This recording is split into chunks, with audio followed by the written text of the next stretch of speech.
zetu ni za kwetu. Umenigombanisha na ndugu, umenifanyia na madudu, ukaniletea na ududu nikawa mnyonge. Kila mara kila saa roho juu, siwezi sema ulinipa juju, ni moyo tu ndo ulikusudu, ukaniona mnyonge.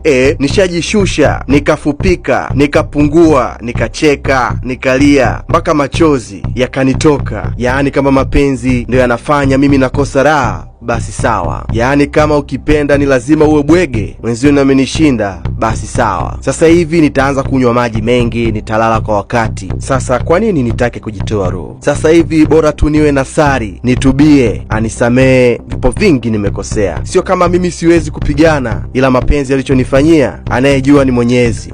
Sio kama mimi siwezi kubishana kwa matusi, kwa kushindana, ila yaacheni mapenzi haya.